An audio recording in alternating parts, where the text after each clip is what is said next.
So let's see if we can find the Maclaurin series representation of f of x, where f of x is equal to x to the third times cosine of x squared. I encourage you to pause the video and now try to do it. Remember, the Maclaurin series is just the Taylor series centered at 0. And let's say our goal here is the first 5 non-zero terms of the Maclaurin series representation or Maclaurin series approximation of this. So I'm assuming you had paused the video and you had attempted to do this, and there's a good chance that you might have gotten quite frustrated when you did this, because in order to find a Taylor series, Maclaurin series, we need to find the derivatives of this function, and as soon as you start to do that, it starts to get painful. F prime of x is going to be, let's see, product rule, so it's 3x squared times cosine of x squared plus x to the third times the derivative of this thing, which is going to be 2x times negative sine of x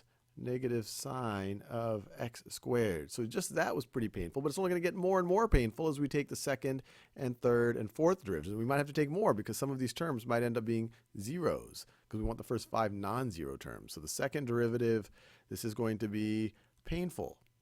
This is going to be painful. And then the third and fourth derivatives are going to be even more painful.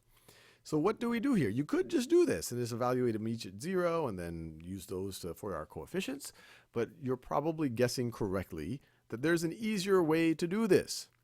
And I will give you a hint. We know what the Maclaurin series for cosine of x is. We've done that in a previous video. If you want to see that again, there's another video. Look up cosine Taylor series at 0 on Khan Academy and you'll find that. But we already know from that, and this is one of the most famous Maclaurin series, we know this. Let's just say g of x. Let's say g of x is equal to cosine of x. Well, we know what this is like. The Maclaurin series approximation of that is going to be 1 minus x squared over 2 factorial plus x to the fourth over 4 factorial minus x to the sixth over 6 factorial plus, and I could keep going on and on and on. You kind of see where this is going, plus x to the eighth over 8 factorial, and it just keeps going, minus plus, on and on and on and on. But we wanted first 5 terms, so this is a start. And I know we wanted the first 5 terms of this thing, but bear with me. We'll see how this thing right over here is going to be useful.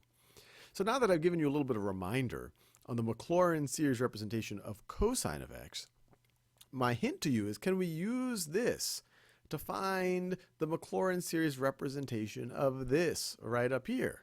And remember, all this is x to the third times, and I'm just rereading it for you, this is x to the third times g of x squared. So that's a sizable hint. I encourage you to pause the video again and see if you can work through this. So let me rewrite. I'm assuming you had a go at it. So let me rewrite what I just wrote. So I just told you that g of x, or f of x,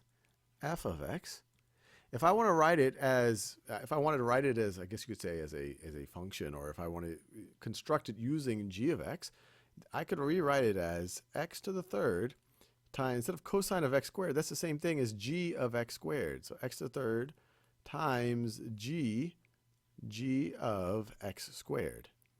G of x squared. This g of x is just cosine. G of x squared is going to be cosine of x squared, and you're going to multiply that times x to the third. Well, can't we just apply this insight to the approximation?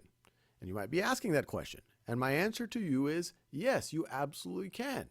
And notice, when you substitute your x's for x squared, you'll just get another polynomial. And if you multiply that by x to the third, you're just going to get another polynomial. And that actually will be the Maclaurin series representation of what we started off with. We actually will get the Maclaurin series representation of this thing right over here. So we could say that f of x is approximately equal to x to the third times, let me give myself some space right over here. So g of x squared. So over here, this is approximation for g of x. And if we kept going on and on forever, it would be a representation of g of x.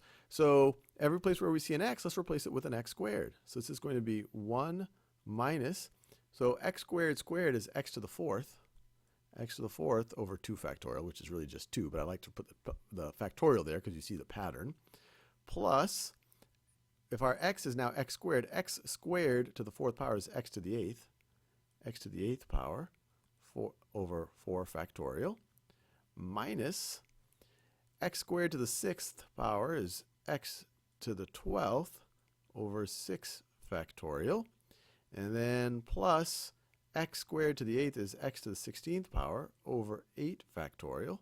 And of course, we can keep going on and on and on, minus, plus. But we just care about the first 5 terms, non-zero terms, and we're saying this is an approximation anyway. And so we can say that this is going to be approximately equal to, we distribute the x to the third, and I'm going to do it in magenta just for fun. So distribute the x to the third, we get x to the third minus x to the 7th over 2 factorial plus x to the 11th over 4 factorial minus x to the 15th over 6 factorial plus x to the 19th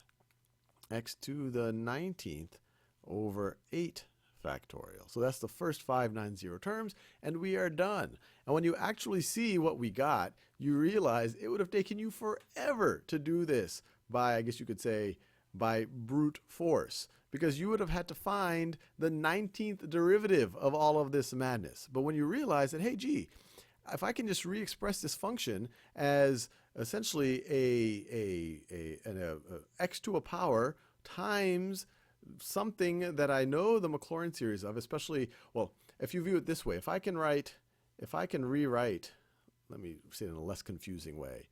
If I can rewrite my function so it is equal to some, actually I can even throw a coefficient here. If it's equal to some ax to the n power times some function, let me just in a new color, times, do it purple, times g of b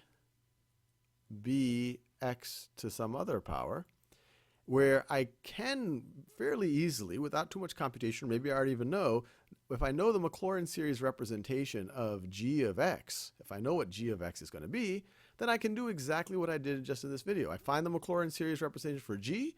Every place where I saw an x, I replace it with what I have over here, the bx to the m power, where m is some exponent. That will give me another polynomial, another power series. And then I multiply it times ax to the n, and that's going to once again give me another power series, and that will be the power series for my original function.